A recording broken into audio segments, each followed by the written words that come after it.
August 1st, 1944, south of Villers, Bocage, Normandy.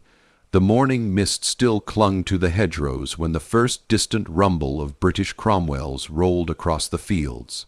Dew hissed off their exhausts, birds scattered from the branches overhead. And somewhere amid the noise, Colonel Arthur Pembroke, of the British 30th Corps Signals Intelligence Liaison Team, raised his field glasses and squinted into a churned-up stretch of orchard ahead. The previous night, a gap had finally blown open in the German lines. Operation Bluecoat was forcing the Germans back faster than anyone had predicted. Reports were pouring in. Panzer Lehr retreating in fragments, radio nets faltering, battalion headquarters abandoned mid-trans mission. But nothing prepared Pembroke for what he was about to find. A burst of static crackled through the know. 18 wireless set slung on his operator's back. Distant German chatter fragmented, panicked. Pembroke lowered the glasses. Something's transmitting from ahead. He muttered, close, very close. He waved to Captain Ellis, commanding a troop of Cromwells inching down the narrow lane. "Push your right flank forward another 100 yards," Pembroke ordered. "There's a radio set up there, and it's still active." The tanks moved, treads grinding over fallen apples and torn branches. Infantry from the 6th Battalion, green Howards fanned out along the ditch, rifles tight in their hands, breaths fogging in the cool air. The sound grew sharper. Metal clanging, hurried voices. A truck engine coughing somewhere behind the hedgerow. Pembroke felt the tension rise in the men beside him.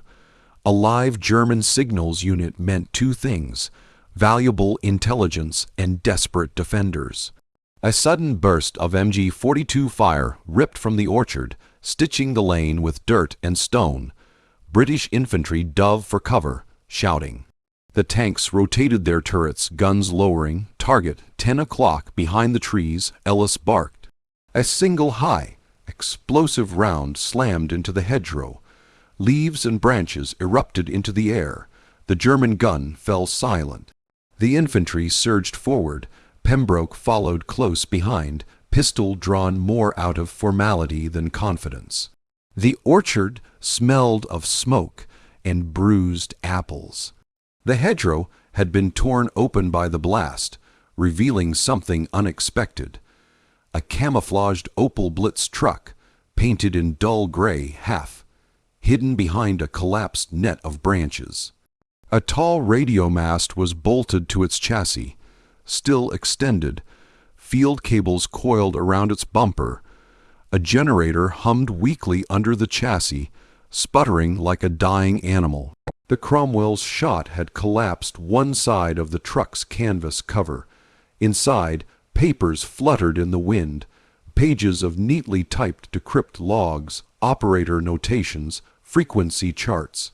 A steel box containing Enigma rotors lay overturned on the floor. The German signals team manning it, 4 men, lay scattered around the position, their abandoned submachine guns still glinting in the dirt. Captain Ellis let out a low whistle. Good Lord, they left it running. Pembroke stepped closer. The wireless set was still on. The headphones buzzed with fractured German voices. 2 officers arguing, one shouting over another, their signals bleeding into each other. He motioned for Corporal Harding, his signaller, to plug in an adapter. Harding knelt, hands trembling with excitement. "Sir, listen to this." The headphone feed crackled again, and a voice barked through in strained German. "Repeat, Grupp-Steiner has not reached the line. Communications broken, cannot. What do you mean, new orders? We have no map reference." Another voice cut in, panicked. "Enemy armor on the road, HQ says hold, but we have no ammunition left. Do you hear me? No ammunition." Another transmission blasted over both. "Command to all units.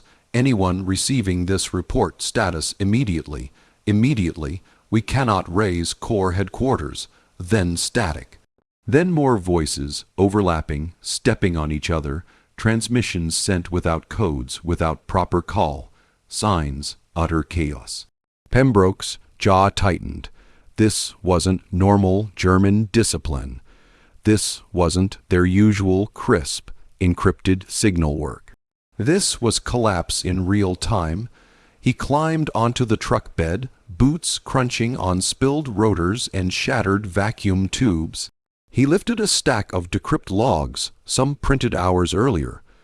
Many referenced American movements they believed were attacks that never materialized. Others warned of panzer divisions that no longer existed in fighting condition. But most shocking were the timestamps. Dozens of German units were calling for orders and receiving none.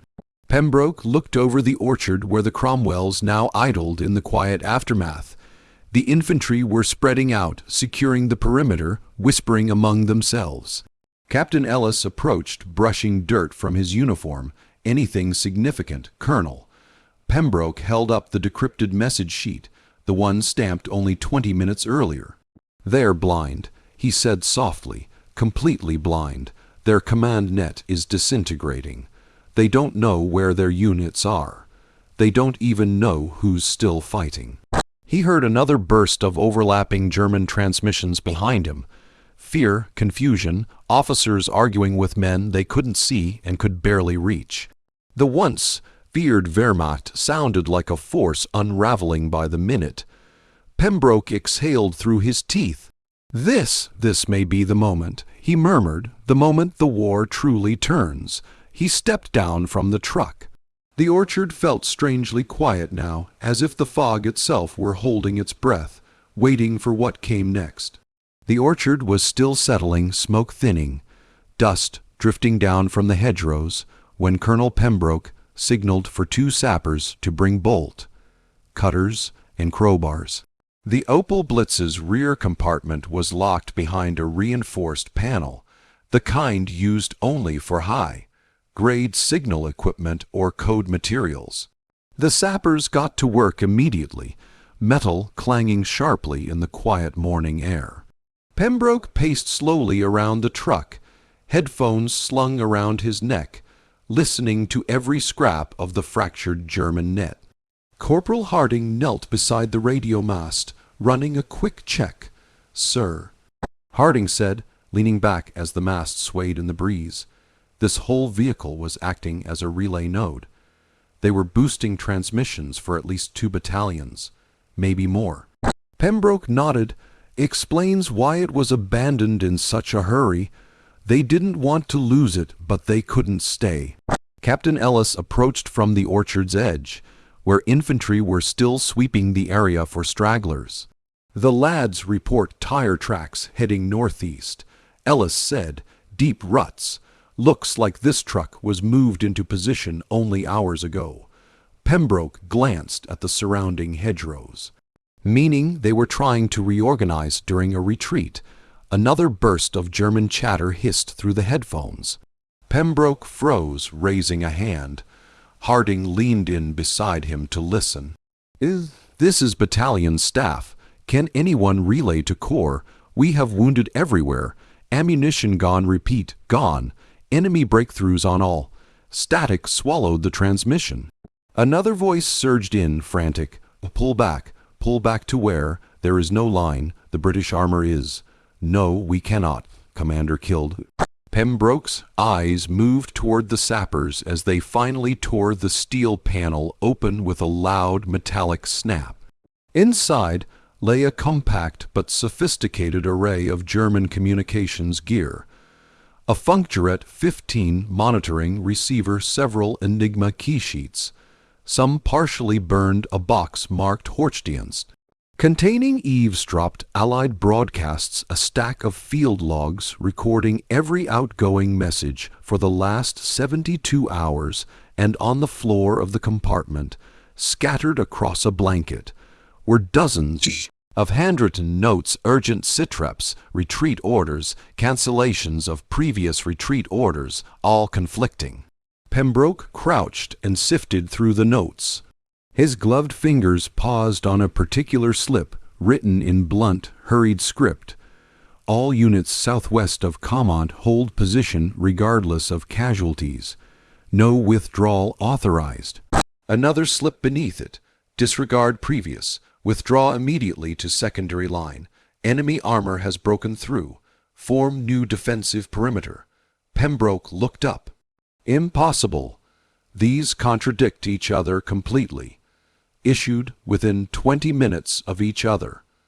Ellis frowned. So, which order did their troops follow? Neither effectively, Pembroke said. This tells us everything. Their command structure isn't just strained, it's shattered. He rose, tucking several documents under his arm, and stepped outside just as a gust of wind rippled through the orchard. The mist was lifting now, revealing the gentle rise of farmland ahead. The sound of British armor advancing echoed from the lanes behind them. Steady, organized, confident. A stark contrast to what he had just heard through the German net. Suddenly, the radio crackled again, this time with something different. A voice, exhausted and trembling, speaking in clipped, hurried German to any listening unit. We are surrounded. The enemy approaches from south and west. No instructions from headquarters in over 4 hours. Requesting guidance. Anyone receiving, please respond. We don't know what to do. Pembroke swallowed hard. This was no longer a professional army executing disciplined maneuvers. These were fragmented remnants, fighting blind, cut off from their superiors, unsure even of who commanded whom. He handed the headphones back to Harding. Record everything, he said. Every fragmented signal, every lost message, every panic call. He looked again at the truck, the abandoned heart of a German battalion's communication web. The rotors, the logs, the frayed cables. It all painted a single picture. Germany's once feared, meticulously coordinated war machine was choking on its own confusion. Ellis stepped beside him. Colonel, what do we tell Corps HQ? Pembroke exhaled slowly, watching his breath leave him like smoke. Tell them, he said, that the Germans aren't falling back in order, they're collapsing. Their entire command grid is coming apart, and they know it. He paused, turning toward the rumbling sound of British armor tightening the breakout corridor. This captured truck is the proof. The war gentleman is beginning to turn. As Colonel Pembroke and Captain Ellis stood in the orchard's thinning mist, Corporal Harding suddenly stiffened. He pressed the headphones firmly against his ears, eyes widening. Sir, hold on, listen to this, Harding whispered. Pembroke took the headset. What came through was not the panicked chatter of frontline troops. This was deeper. An officer with a calm, clipped Prussian accent speaking from far behind the lines. Repeat. All Kampfgruppen maintain present positions until Corps directive is confirmed. Report all movements. No unauthorized withdrawals. The situation is under review. A second voice cut sharply across him, a general, no doubt about it. Under review? Are you mad? The British have broken through south of Caumont. Half of our right flank has vanished. I cannot hold with ghosts. Pembroke blinked. High command arguing openly, unencrypted, stepping on each other's transmissions. The first officer snapped back. Then hold with what you have. We await confirmation from Army Group. Stand firm. A third voice, younger, more frantic, bled over them. Herr General, I repeat, our line no longer exists. The enemy has driven a wedge. Orders cannot reach the battalions. Units are acting independently. Some have fled. We cannot. Static clawed through the signal, then another half-trance. Mission sputtered in. If you withdraw without authorization, you will be court-martialed. Stand and... The feed dissolved into a storm of overlapping signals. Pembroke lowered the headphones slowly, expression darkening. Ellis stared at him. What were they saying? Something they never intended anyone outside their command to hear. Pembroke replied. Confusion, denial, outright disagreement between generals. What does it mean? Pembroke glanced at the captured truck, its antenna still trembling in the wind, still catching the fraying threads of a disintegrating army. "It means the Germans aren't simply losing ground," he said softly. "They're losing control." Before Ellis could respond, a shout rose from the orchard's perimeter. "Movement! Contacts in the field to the east!" British infantry dropped to their knees, rifles aiming through the hedgerows. A moment later, figures emerged, 3 Germans stumbling forward with their hands raised. Their uniforms were torn, smeared with mud. One clutched a bandaged arm, another looked barely 18. The young one was crying. A sergeant from the Green Howards escorted them in. Colonel found these 3 making for the road, tried to hide in a drainage ditch but gave it up straight away. Pembroke approached slowly. The older German, a Feldwebel, struggled to maintain composure. His voice quivered as he spoke in halting English. "Sir, we were told to hold a crossroads, but no orders came, none, not for many hours." He shook his head. "We did not know where our regiment was. We thought maybe everyone had gone." "Gone," Ellis echoed. As in retreated. The Feldwebel hesitated, as in vanished. Pembroke studied the man's face, exhausted, hollow-eyed, worn down not just by battle, but by the collapse of everything he relied on. He spoke gently. "How long since you last heard from your battalion?" "The Feldwebel swallowed yesterday evening. We tried to raise them all night. No answer, only noise, noise." Yes, many voices, all speaking at once. No officers, no codes, panic. Pembroke exchanged a glance with Ellis. The prisoners were escorted away. As they disappeared behind the tree line, Harding jogged up, breathless. "Sir, you need to hear this now." He thrust the headphones back at Pembroke. A voice, hoarse, strained, crackled through. "Corps HQ to all units, retreat north, no repeat. Retreat south, correction, hold positions. Hold positions." Another cut across it. "Wrong frequency. Stop transmitting. Stop." Then chaos, half a dozen signals stepping on one another. "Where are the reserves?" "Enemy tanks everywhere, orders unclear." Asking again, "Who commands this sector?" Pembroke pulled the headphones off, jaw clenched. Ellis asked quietly, "Sir, what exactly are we listening to?" "The sound," Pembroke said, "of an army losing the ability to communicate with itself." He turned toward the fields stretching beyond the orchard. Sunlight was finally burning through the fog, revealing columns of British armor advancing in steady, coordinated lines. Each tank in communication, each battalion moving with purpose. The contrast struck him like a physical force, one army advancing with clarity, the other dissolving into its own confusion. Pembroke motioned to Harding, "Set up a relay and start duplicating all intercepted messages. What we're hearing must reach Corps HQ before nightfall." As Harding unpacked cables and gear, Pembroke stood silent for a moment, listening to the last fading scraps of German voices. Some still barking orders, others pleading, others simply lost.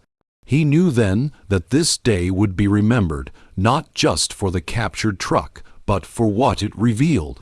A turning point in the war hidden inside an orchard, inside a tangle of wires and broken radios. Colonel Pembroke watched Corporal Harding unspool a length of cable across the orchard floor, his fingers trembling with urgency as he connected the captured German receiver to a British recording set. The equipment hummed to life, its spools turning slowly, ready to capture every fragment of the disintegrating enemy net. A distant crack of artillery echoed from the east, not close someone else's fight, but near enough to remind everyone how unstable the front had become. The wind carried the faint smell of cordite. Captain Ellis stepped beside Pembroke, lighting a cigarette with cupped hands. "Strange morning, sir. Feels like we've slipped behind the curtain of the enemy's mind. Or what's left of it," Pembroke replied. He scanned the orchard again, the scattered papers, the overturned Enigma rotors, the half-burned logs, the humming equipment. It felt like stumbling into the operating room of a dying beast, the organs still twitching even as the life drained out of it. Then Harding waved sharply. "Colonel, another message coming in. Strong signal." Pembroke slipped the headphones on. A stern, resolute voice filled his ears, a senior officer, likely a corps-level chief of staff. And to all regimental headquarters, due to communications disruption, maintain present positions until verification of new orders. Any retreats conducted without direct authorization will be considered desertion. A long pause, static buzzed. Then, unexpectedly, the same officer returned, his tone colder. Repeat, hold positions, the situation is stable. Pembroke felt a chill. The message was a lie, plain and obvious. A desperate attempt at reassurance. The Germans were sending out these broadcasts blindly, unaware that huge sections of their front had disintegrated hours ago. Ellis watched Pembroke's expression tighten. Another contradiction. Worse, Pembroke murmured. They're issuing instructions based on a picture of the battlefield that no longer exists. He turned toward the truck. This vehicle was their lifeline. One of the few intact relay units left, and we've cut it. The orchard suddenly erupted with the clatter of a Bren gun from the far hedgerow. British troops took cover instinctively, but the firing was brief. 2 shots, a shout, silence again. A sergeant jogged in moments later, rifle slung over his shoulder. Just a pair of stragglers, sir. Looked like they'd been wandering for hours. No fight left in 'em. Pembroke nodded, though his mind was already elsewhere. Stragglers, units in the wrong positions, deserters, improvised pockets, officers arguing over dead lines. A pattern was becoming unmistakable. The German army wasn't retreating. It was fracturing, and then, proof more damning than anything he had heard so far. Harding let out a startled gasp. "Colonel, this is big." Pembroke took the headset. A German staff officer, breathing hard, speaking so fast he could barely keep discipline in his voice. "This is 276th Division headquarters. Communications to Corps have failed completely. We cannot raise army group. Our maps are outdated. Units have moved without orders. Some battalions have withdrawn toward Villers, Vossard. Others are gone. We request immediate clarification of defensive line, immediate." A second voice cut in, shouting, "There is no line. We've lost contact with everyone. The British armor has cut us off." The first man snapped back. "Then who commands this sector? We must know who to report to." Static swallowed the reply. Pembroke lowered the headphones as slowly as if they were hot coals. Ellis's eyes narrowed. "Sir, you look like you've just seen the future." "I have," Pembroke whispered. "Their army is fighting in pieces now.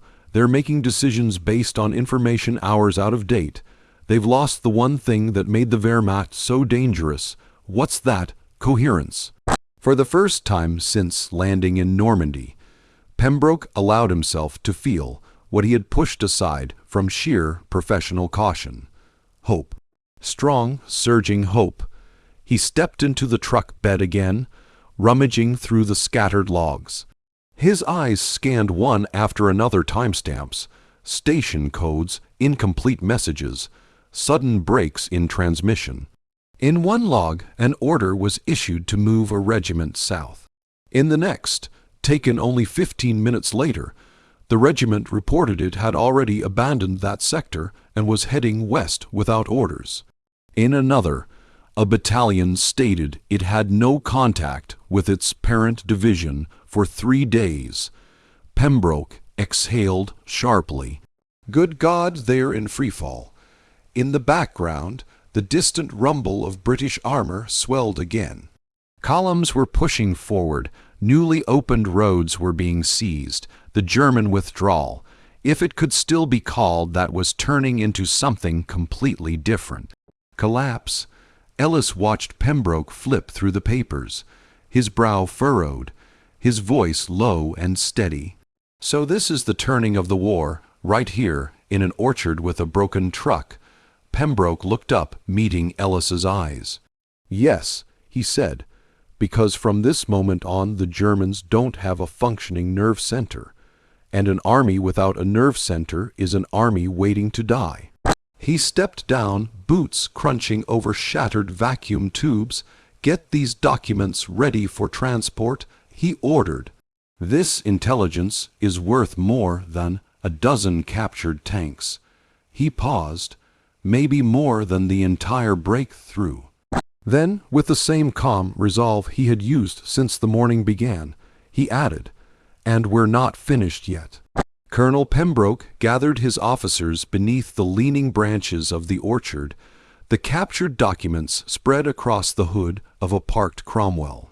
The tank's engine ticked softly as it cooled, its steel still warm from battle. Sunlight filtered through the leaves now, throwing shifting shadows over the piles of German signals logs. The men circled around him, Captain Ellis, Corporal Harding, two intelligence clerks from 30th Corps who had arrived breathlessly after being radioed for. They looked stunned. They had never before seen the inner machinery of the German command so nakedly exposed. Pembroke placed his finger on a cluster of logs, each marked with a different time stamp. These 3 messages, he began quietly, were all sent from the same German battalion headquarters between 02s, 0 and 0230 this morning. Harding leaned in. "Same battalions, sir. Yes, read them." He slid the first log forward. An intelligence clerk picked it up. "Hold the crossroads near Le Desert. Reinforcements en route." The second clerk read the next slip. "Reinforcements delayed. Units ordered to withdraw to secondary hedgerow line immediately." The third slip was nearly torn in half, likely written during shell fire. "Cannot withdraw. Enemy armor already behind us. Request orders. We have no contact with regiment." Ellis let out a slow exhale. They didn't know what they were doing. Worse, Pembroke said. Each message shows a different picture of reality. They weren't reacting to the battle. They were reacting to ghosts. By the time they gave one order, the situation had already changed underneath them. He held up another sheet, this one stamped with the emblem of the 2nd SS Panzer Corps. "This," he said, "is a corps-level order given nearly 6 hours ago." He read it aloud. "Maintain cohesion. All units falling back without authorization are to be considered engaged in disorderly retreat. Any collapse of the front will be met with disciplinary measures." Harding frowned, but the collapse had already begun, hadn't it, sir? "Exactly," Pembroke replied. This was written as if they still had control, but their battalions and regiments were already fragmenting. This, he tapped the paper, is the voice of a command that no longer understands its own battlefield. He stepped back and let the clerks collect the documents. Then he motioned for Ellis to walk with him across the orchard floor. Their boots crunched over the debris of the destroyed radio truck, the cracked Enigma casing, the frayed power cables, the bent aerial mast now lying like a broken spear. Ellis glanced at the ruins. "It's strange. We thought the Germans always knew exactly what they were doing, even on the retreat." "Everyone thought that," Pembroke said. "Even us, even London." They paused beside the collapsed hedgerow, now blasted open by the Cromwells earlier he round. A gap in the greenery gave them a clear view of the road beyond. For the first time all morning, Pembroke noticed the columns of British carriers moving unchallenged along it, relaxed, confident, no fear of ambush. "We broke their line," Ellis murmured. Pembroke shook his head gently. "No, their line broke itself. We simply pushed where it was already splitting." He reached into his pocket and pulled out a final, crumpled slip of German message paper, the one he had not yet shown to the others. He offered it to Ellis. The captain unfolded it carefully. It read, "Urgent to all stations. We do not know where Corps HQ has moved. Attempting radio triangulation until further notice. Act on own initiative." Ellis blinked. Their officers were telling entire units to act independently. That, Pembroke said, is the death sentence for any army. The orchard rustled with a sudden breeze, carrying the distant clatter of British trucks over stone roads. The war was moving on, the breakthrough expanding, the enemy pulling back in scattered fragments. But here, beside a single hidden truck, Pembroke had seen the truth before anyone else. He looked toward the horizon, thoughtful. "For months," he said quietly, "we've been wondering when the Germans would break. Not tactically, strategically, when their machine would stop working." "And this is it?" Ellis asked. Pembroke nodded. "This is the moment. Not a battlefield charge, not a decisive tank duel, a failure of communication, a collapse of cohesion, and this truck, this forgotten little relay station, was the first proof." One of the intelligence clerks jogged over. "Sir, we've organized the logs. We can be ready to transport them within the hour." "Good," Pembroke replied. "We move as soon as the road is secure." But before the clerk could leave, another figure approached at a run. A map officer from 30th Corps HQ, sweat on his brow, dust on his boots. "Colonel Pembroke," he called. "Messages from Corps, urgent." Pembroke took the flimsy and scanned it quickly. The note was blunt. British armor advancing rapidly. German withdrawal now estimated to be disorderly rout. Send any intelligence confirmation immediately. Pembroke allowed himself the faintest smile. He handed the flimsy to Ellis. "They suspect it now," Pembroke said softly, "but we know it." He turned back toward the truck, the documents, the crackling radios that still carried dying echoes of a once mighty war machine. This, he murmured, was the day the German command network stopped being a weapon and became a warning. Colonel Pembroke returned to the captured truck one last time before departure. The orchard had quieted. The distant thunder of British guns had rolled farther south, and the air was filled with the steady drone of advancing armor. An army moving forward without hesitation, unlike the one Pembroke was eavesdropping on. Corporal Harding was still seated at the improvised monitoring station, head set on, pencil hovering above a notepad already filled with frantic scribbles. "Sir," Harding said quietly, "the Germans are still trying to pull their net together, but it's falling apart faster than they can stitch it." Pembroke gestured for the headset. Harding handed it over gently, as if afraid the signal inside might break if handled too roughly. A voice crackled into Pembroke's ear. At first it was faint, warped by distance and terrain, then sharpened into clarity. "All units of the 326th Division regroup at unknown. Repeat, regroup, coordinates corrupted." Pembroke frowned. Coordinates corrupted, that was rare. German operators were trained to triple-check transmission clarity. The voice returned, strained, cracking with static. Divisional command under heavy pressure, unable to hold, radio trucks lost, lines cut, improvised headquarters forming somewhere east of the forest. Report only if able. The next few seconds were drowned in static. Then another voice broke through, younger, terrified. "Is anyone receiving this? We have no officers left. Our line has dissolved. Enemy tanks behind us, no idea where friendly units are. We're firing in all directions. Someone tell us where to go." Pembroke's hand clenched slowly around the edge of the truck's tailgate.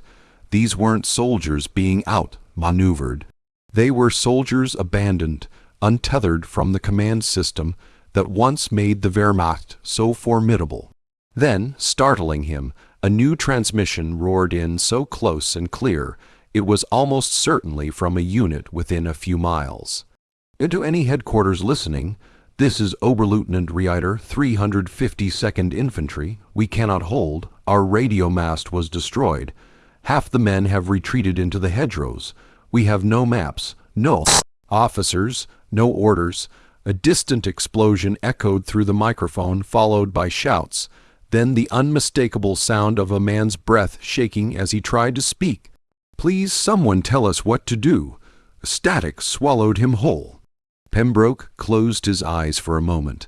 Ellis approached, stopping a few steps away. More trouble on their side. Pembroke lowered the headset. "Not trouble, not malfunction. This is systemic collapse. Their command structure is evaporating in real time. Ellis exhaled, arms crossed. And we're listening to it die. Pembroke nodded. He turned back to the truck, scanning the scattered logs one last time. Among them lay a handwritten sheet he hadn't noticed before. Folding it open, he saw what looked like a hastily scribbled communication from a German liaison officer to his superior. If this sector collapses, tell Berlin it was not the soldiers who failed, it was the silence. Pembroke stared at it. The silence, the one thing every army fears more than the enemy. He folded the note carefully and slipped it into his breast pocket. A runner from the Green Howards appeared at the orchard entrance. Colonel, roads secure. Armored columns are pushing toward Jerks. Orders from 30th Corps. Fall in behind the Guards' armored division and report directly to Forward HQ. Pembroke glanced back at the abandoned German truck. Its mast leaned at an awkward angle like the broken limb of some great mechanical creature. The lights on the equipment were dim, now batteries waning. The final scraps of German communication hissed and died as the signal grew weaker. Harding packed the recorder and notes with solemn efficiency. Ellis gave the truck one final look. "What do you make of it, sir?" the captain asked softly. Pembroke rested a hand on the truck's metal frame. "It means," he said, "that from this moment onward the Germans are fighting without a mind. Just scattered limbs, and scattered limbs don't win wars." The men began moving out, stepping over shattered tubes and torn pages. Pembroke lingered just a moment longer, listening to the static fading into silence. Then, just as he turned away, one last transmission flared weakly in the headphones lying on the truck bed.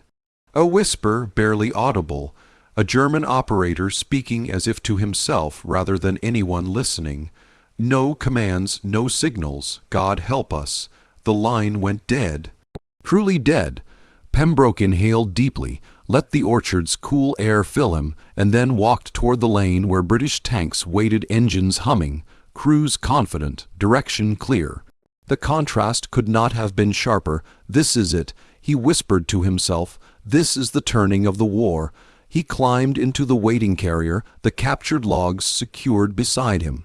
The engine growled, the vehicle lurched forward, and the orchard, the scene of the German network's final unraveling, began to fade behind a curtain of dust. Ahead lay the breakout, ahead lay victory, ahead lay the end. The moment Dulverton stepped back outside the commandeered truck, the wind across the Norman fields seemed to carry a different weight, lighter, almost unreal. The sun had pushed through the morning haze, throwing long beams across the blockade, lined track where British carriers idled with engines rumbling. The countryside smelled of crushed grass, gasoline, and cordite. But for Dulverton, something else lingered in the air, a truth he'd suspected for weeks, now confirmed in the most tangible way imaginable.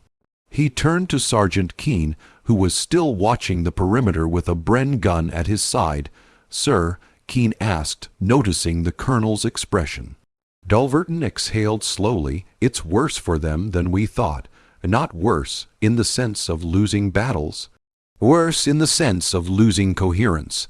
The German command structure, once famed for lightning coordination and ruthless timing, was no longer functioning as a single organism. It had splintered. Fragments were talking to fragments. Units were shouting into the void. Entire companies were acting on orders that were already obsolete by the time they received them.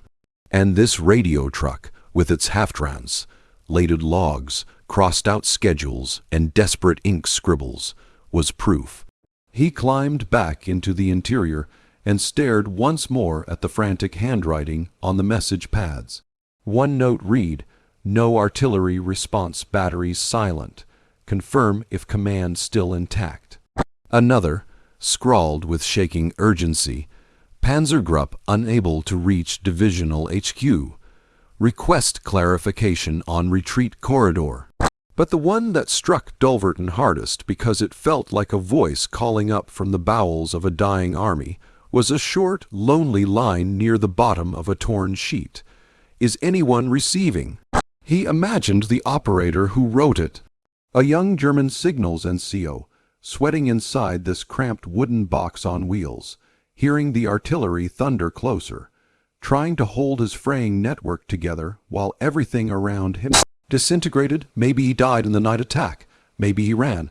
Maybe he was still out there somewhere, clutching headphones to his ears, waiting for a reply that would never come. Captain Turner climbed into the truck behind him. "Sir, I've gone through more of their codes. There are fragments of decrypted Allied messages, here old ones. Nothing dangerous. But look at how they reacted." Turner handed him a slip. The German note written beside the fragment read, "Cannot confirm authenticity. No central verification. Proceed independently." Dulverton nodded. "Yes, that's it. That's the crack." He stepped outside again, boots crunching over broken branches and churned mud. The British column was preparing to move. They couldn't risk lingering this close to German lines, but the colonel knew he needed a few seconds more. A few seconds to let the reality settle. The Germans were not simply losing ground. They were losing the war internally. Their radios, once the arteries of Blitzkrieg, had become clogged with confusion. Their units, once coordinated with metronomic precision, now stumbled blind through smoke and chaos. Their officers, once able to improvise with deadly flexibility, were suffocating in a system cracking under the steamroller of Allied pressure. When Dulverton looked out across the hedgerow gap, he no longer saw a battlefield. He saw a collapsing empire. Turner approached, carrying the crate of captured logs. "We'll get these back to Corps HQ, sir." "Yes," Dulverton replied. "And they'll find exactly what I found." Turner frowned slightly, "which is that there's no plan left on their side, no coordination. The German army, we're not fighting the same machine we faced in 40 or 41. The machine's broken." A rumble of thunder rolled in the far distance, not weather, but Allied guns firing another barrage deeper inland. Keane shouted, "Mount up." Dulverton climbed onto the side of a waiting Humber scout car. The crew made space for him, and as the engine roared to life, the colonel allowed himself one final glance at the abandoned radio truck behind them. A wooden box on wheels, a captured machine full of confused voices from a crumbling army, a quiet marker of a turning point in a continent-wide war. The scout car jerked forward, speeding down the dirt road toward the Breakout. Dust billowed behind its wheels, and in that moment, amid the roar of engines and the distant echo of artillery, Colonel Jonathan Dulverton realized he had just witnessed something few officers ever get to see with such clarity. Exact moment, a mighty enemy ceased being formidable and became merely doomed.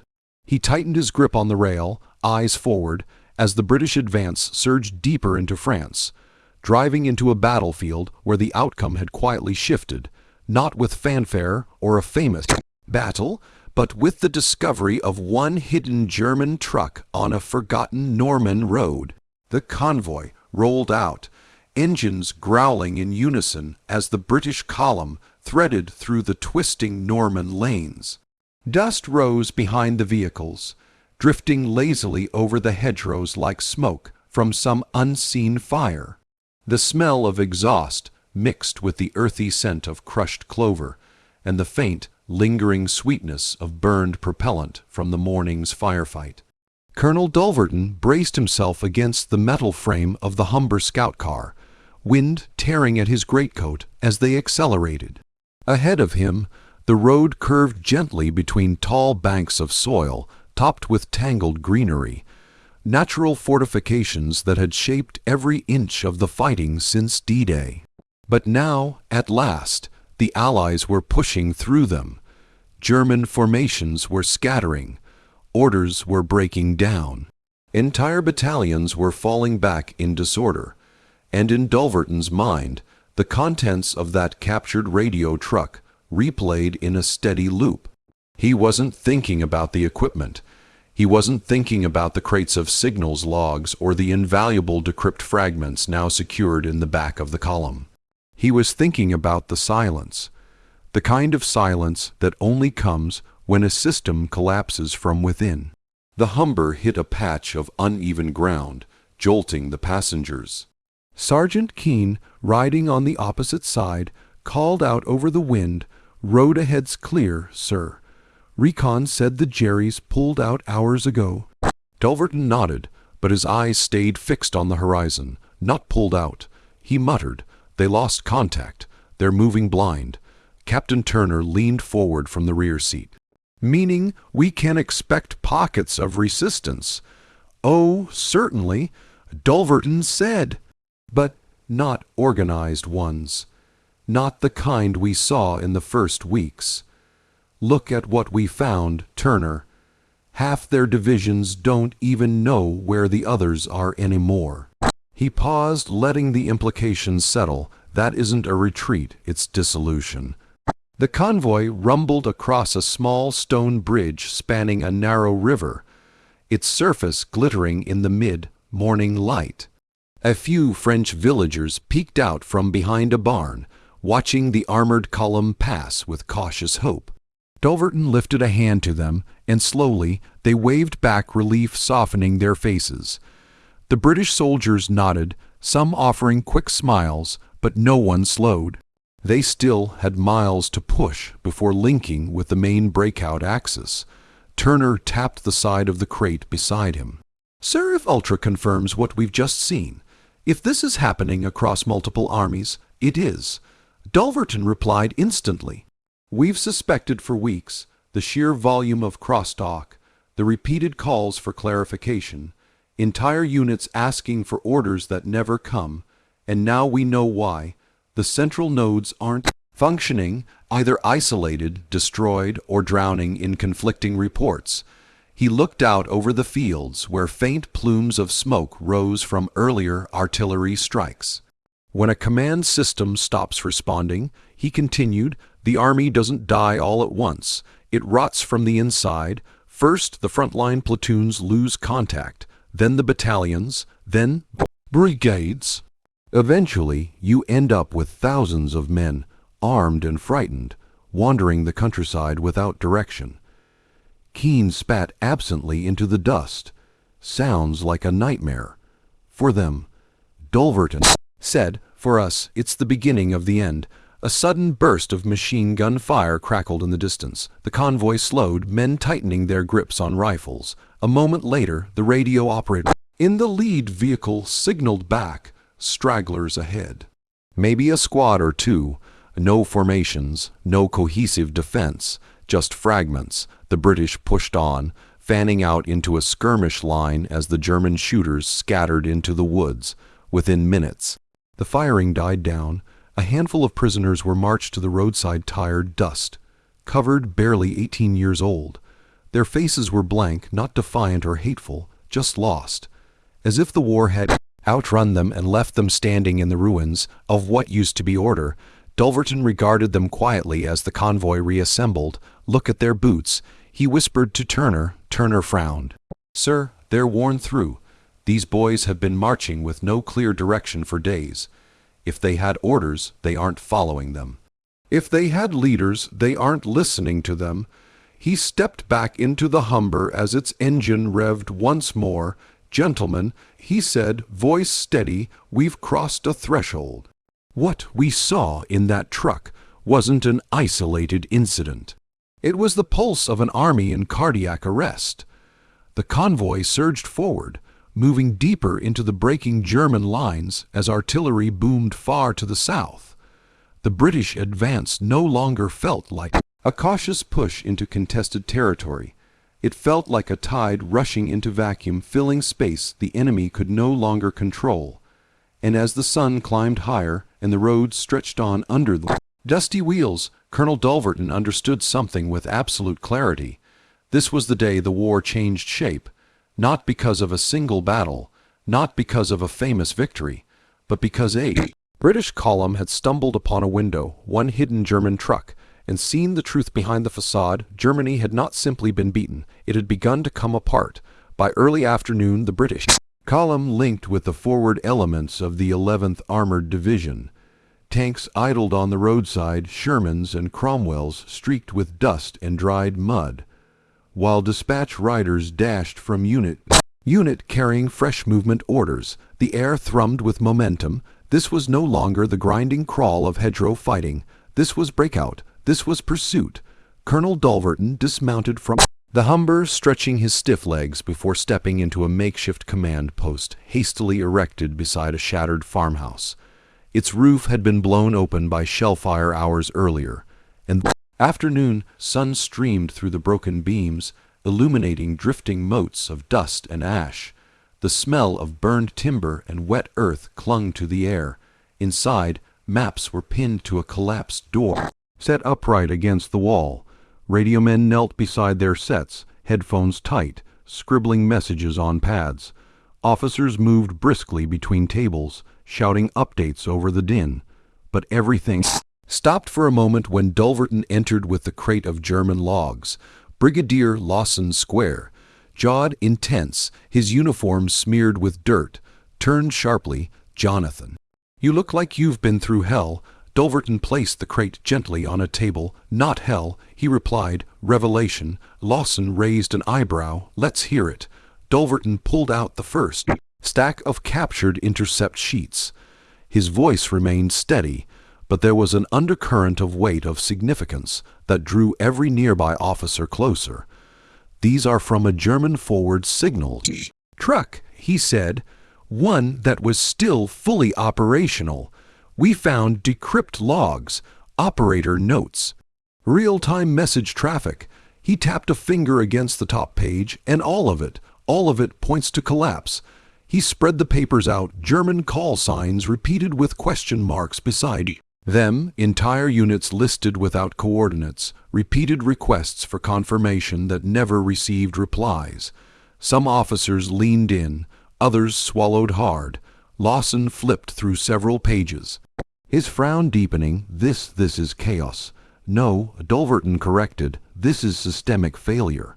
A young intelligence lieutenant approached, eyes wide. "Sir, this confirms fragments we've heard on Ultra for days. Disruptions, misroutes, conflicting orders." Dulverton nodded.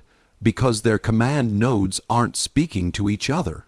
Some are destroyed, others isolated by our advances, many overloaded. And their frontline units are improvising blindly." The room fell silent except for the hiss of radios. Lawson's voice dropped. "Then this is bigger than a captured truck." "It is," Dulverton said. "We're witnessing a logistical and communications breakdown on a scale the German army has never faced. And it means one thing." He stepped back, letting the weight of the moment settle. "They can't recover from this." An officer near the doorway murmured, almost to himself, "We always thought they'd counterattack, that they were pulling back to reorganize. They can't." Dulverton replied, "Not when their left hand doesn't know what their right is doing. We're not fighting a unified army anymore. We're fighting fragments, remnants, each unaware of the others. They've lost cohesion, and once cohesion is gone." He let the sentence trail off. Everyone in the room already knew how it ended. Radio static crackled suddenly. A corporal twisted a dial, listening intently before calling out, "Sir, new report from Corps HQ. German forces east of our line are withdrawing in multiple directions. Not a coordinated retreat. More like a scatter." A ripple moved through the officers. Dulverton met Lawson's eyes. "There it is, exactly as the logs indicated." A messenger entered, breathless. "Brigadier Lawson, Major Dewhurst's battalion reports the same. They've taken prisoners from 3 different units, all in the same hedgerow, none of whom knew where their headquarters had moved." Lawson looked back at Dulverton. "Jonathan, you've just given us confirmation, not speculation, not intercepted hints. Proof." Dulverton exhaled slowly. Then we need to push harder before they can reassemble anything resembling a line. Lawson slammed a fist lightly against the table. Agreed. Orders were drafted immediately. Dispatch riders mounted up. Officers clustered around maps, marking fresh routes of advance with grease pencils. Engines revved outside as armored units prepared to surge forward and exploit the widening gap. But amid the controlled chaos, amid the rising hum of momentum and purpose, Dulverton stepped aside for a brief, quiet moment. He walked to the broken window frame of the ruined farmhouse and looked out across the fields. The sun hung low, casting long shadows over Normandy.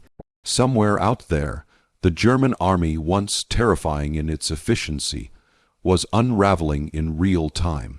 He imagined messages crackling into silence, units stumbling through woods without orders, officers shouting into radios that no longer connected to anything.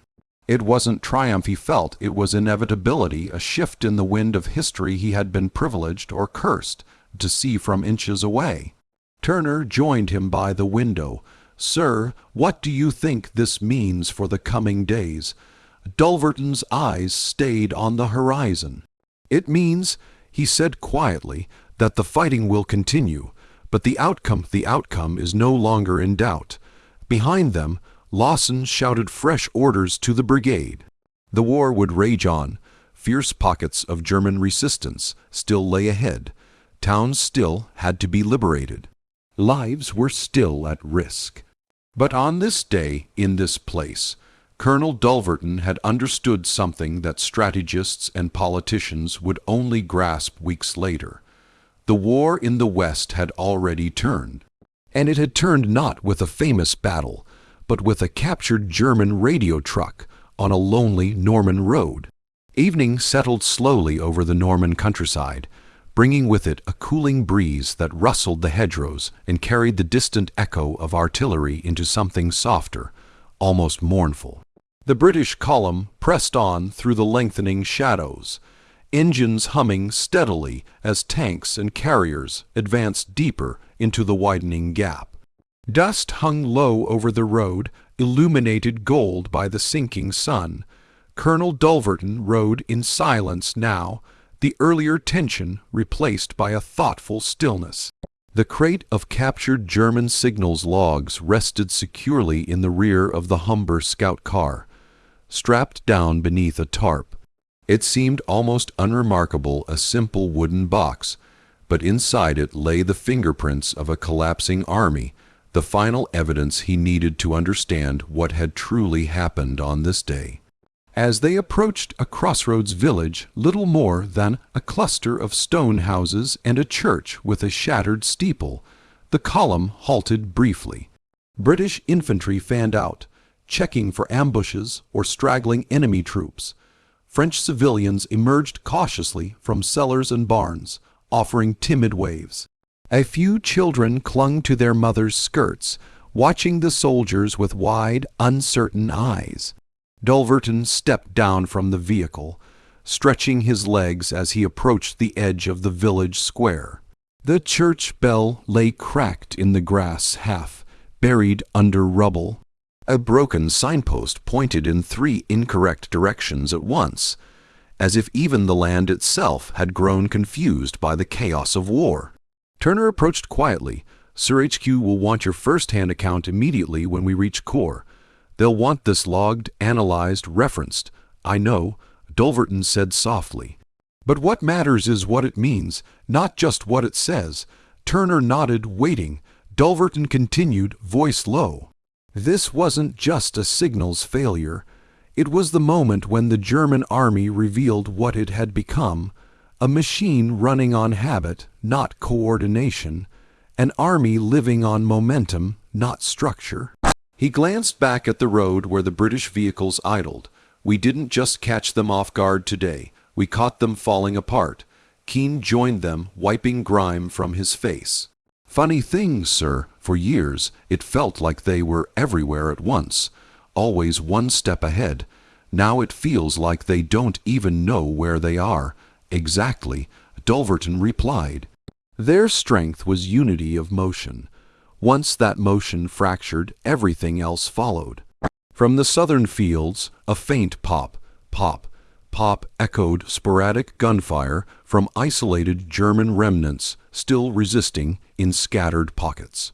But it sounded distant, unfocused, not the roar of a coordinated defense, but the weak flicker of opposition in its final hours. A dispatch rider pulled up beside the colonel. Message from brigade, sir, we're pushing again. Orders are to exploit all gaps before nightfall. Dulverton nodded. Tell Brigadier Lawson we'll be ready. The rider saluted and sped off. For a brief moment, Dulverton lingered in the fading light. He glanced eastward toward the direction of German retreat, toward the vanishing lines of an army now hollowed out by confusion and isolation. The wind carried a scent of smoldering wood and churned earth, but beneath it there was something else. The sense of an ending, not sudden, not triumphant, but unmistakable. He stepped back into the Humber, and the convoy rolled forward once more, tires crunching over broken stone as they exited the ruined village and continued the advance. The last rays of sun glowed orange on the tank hulls, and shadows stretched long across the fields where German formations once held firm. As they moved, Dulverton let his eyes drift closed for a moment. The image of the captured radio truck flickered through his mind. The scattered message pads, the frantic handwriting, the desperate unanswered calls. Is anyone receiving? That single line echoed louder than artillery. Because in that moment, written in the cramped interior of a hidden signals truck, a German operator had unknowingly recorded the truth. Their army was no longer listening because it no longer could. The British would fight many more battles before the war was won. Cities still burned, soldiers still fell. The path to victory remained hard and bloody, but on this quiet, dusty road in Normandy, Colonel Jonathan Dulverton knew the turning point had already passed. The German army had not been beaten solely by tanks or guns or men. It had been defeated by silence, by the collapse of its own voice. The convoy accelerated, engines roaring as they surged into the twilight. Ahead lay liberation. Ahead lay the road to Paris. Ahead lay the final unraveling of the Reich. And behind them, in the fading light of a Norman evening, one abandoned radio truck stood as the simplest and most profound proof that a great war had quietly changed course.